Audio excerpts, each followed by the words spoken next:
Hello guys and welcome back to another episode of my Wolves career. I was going to say Chelsea then, my Wolves career mode. Like I said, there's not going to be any games in this episode whatsoever. As you can see, we're just going to be doing some moves in the transfer market, trying to strengthen the squad, try and get a few bargains, few deals here and there.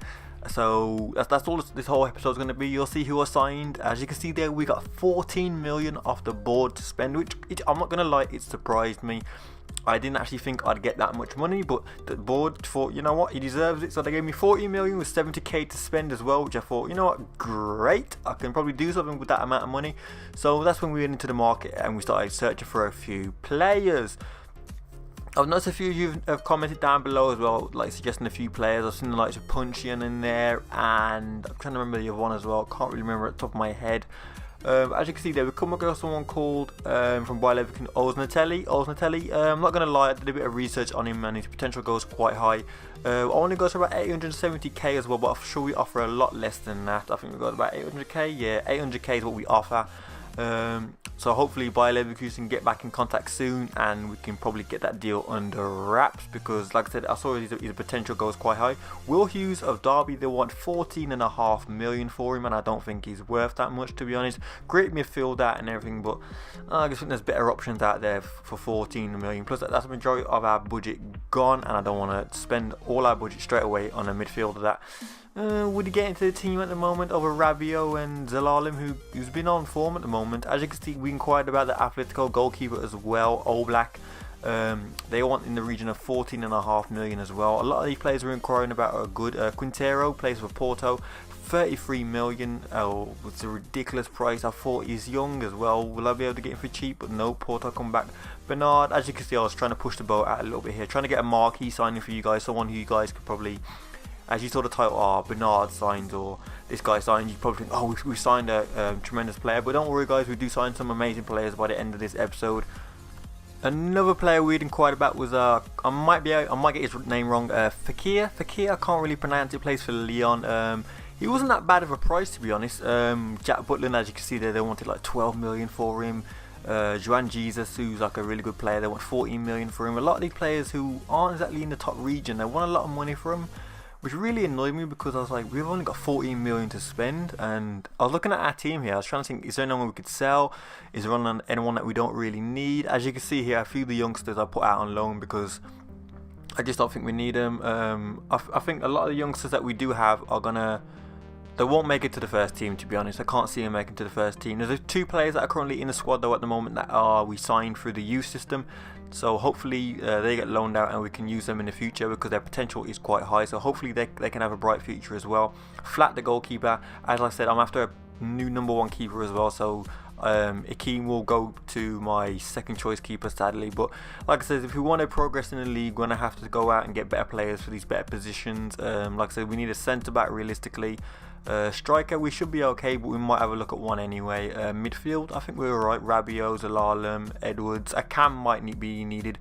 Left back, Goldborn, I'm well happy with Goldborn. Bellerin, I'm happy with him as well. Right back, we don't really need that. I see a lot of people commenting saying Trippier from Burnley. We tried to get him last year in January, but that wasn't the case. So I think he went to a Spanish team, and I think his price has gone quite high. But as you can see, I went back to the Fakir guy that plays for Lyon here. They wanted 4.5 million for him, and I didn't think that was that bad. Cam, he can play at various positions as well, doesn't have to play just cam, he can play I think on either wing and up front as well. So I thought, you know, offer just 3.5 million, be a bit cheeky, see what I can get for him. As you can see, they'll get back in contact soon, they always do. As you can see there, Dicko, if you missed the previous episode, towards the end of the last episode, he wanted to leave the club. But he changed his mind, he's happy, he wants to stay now. As you can see, he was having a problem with Oznatelli's contracts. He seemed to be an issue. He wanted big wages, he wanted to be persuaded. You'll see as the episode goes on what actually happens towards the end.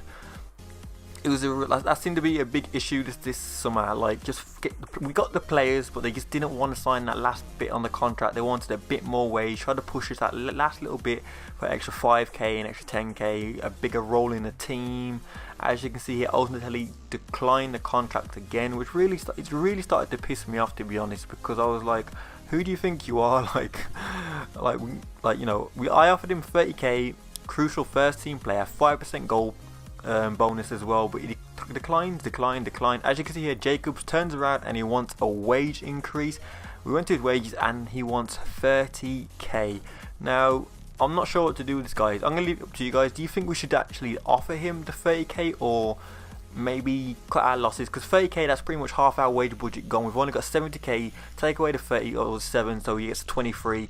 So take away 23 from 70k. Is he worth that 30k, do you reckon, guys? Or are there better options out there in the transfer market? Let me know. Leave your comments down below on what you think of that situation.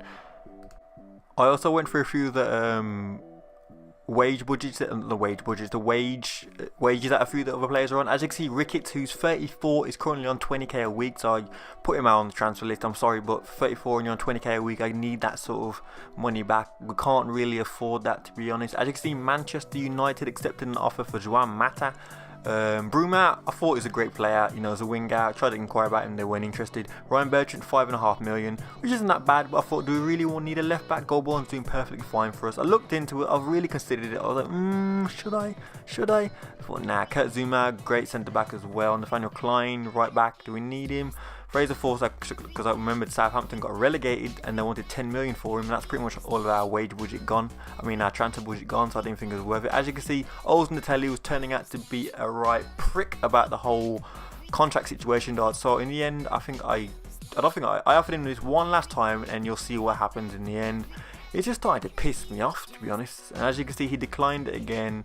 Did I offer him? No, I just rejected it. I didn't want him at my club. All he cares about is money. Nope, it's fine. Stay where you are. Don't sit on the bench, you little prick. You're not coming towards my team. As you can see, we inquired about a defender called Ayan. Is it Ayan? Plays for Schalke. As you can see, 8 million in there, and I can't say his name. Nastasic from Man City. But the only thing about Nastasic, I'm calling it N, man. About his where his wage demands, there was 70k. That's a big issue. That's a lot of wage. That's our whole wage budget. I mean, our wage budget gone. As you can see, I decided to offer him. I decided to bid for him in the end. How much did I go to? 1.7 million, which wasn't that bad. If it's quite low. In responses, as you can see, Basil is a CDM as well, young, and his wage budget only 15k, and his potential goes quite high. The only issue would be actually acquiring him, bidding. As you can see, we had our bid accepted for Ayan as well. We decided to offer him another contract, 35k. Crucial first team player. Was it crucial? No, important. I mean, that's good enough. I mean, come on, you get to play first team football as well. Currently, at the moment, you're a squad rotation player. Blackpool coming for Akpom, so we decided to send him out on loan as well. Get that experience that he needs. As you can see there, Ayan declined the contract that we offered him. Zelalem wanted to be put into the team as well for the next game, which is no problem with me. I think he's a tremendous midfielder. Towards the end of the last season, he just seemed to just I don't know what the word is. He was just amazing, to be fair. So there you go. I offered Ayan a different contract, and it was weird that we played Schalke next as well, considering we was in negotiations with him. But anyway, we played Schalke, and as you can see, we beat on 1-0. Nice goal there from McDonald. I say nice goal like I've seen it. But anyway, like I said, I stimmed the game. Ajax accepted the offer for that Bozat Bias. I can't really pronounce these names. I'm shit with names, guys. Okay, don't comment down below like it's pronounced this. I know I'm shit with names. As you can see, I offered him 15k, what he wanted, squad rotation player, because I'm not going to be able to offer him the important first team one. I looked at James Ward-Prowse as well, and they wanted near enough, like near enough 20 million for. I was like, nah, you're mad. So you're mad. Nah, I ain't offering you that. As you can see, Cassidy, I didn't think he was going to make it at Wolves, to be honest, so I sold him on, to be fair. As you can see again, yeah, Ayan declined the contract again. If I got his name wrong, by the way, guys, I apologise. Actually, he declined the contract again. Like I said earlier in the episode, this episode was just about trying to get people over that dotted line, trying to get them to sign for the contract demands that they wanted. It was frustrating. As you can see, our next game was against Atletico Madrid in the pre-season. We lost that 2-0. I'm not surprised though. It's Atletico Madrid. I don't think we're in that caliber yet. Maybe next season. But as you can see, I went for Ryan Gold, a cam, plays for Sporting Lisbon. A lot of people might actually know about him, but he's a tremendous midfielder.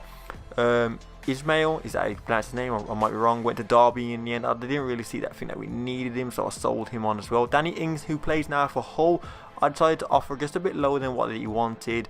I think I offered 5 million or 5 million for Ings. I thought, it'd be a decent player, to be fair. And Simeon Scuffit, a lot of people probably know him. He's played career mode, and you've probably done a bit of research. He's probably the best goalkeeper you could probably sign, who reaches that max potential. Our last game in the preseason was against Leon as well, and it ended up being 2-2. Dicko and Jake was picking up the goals.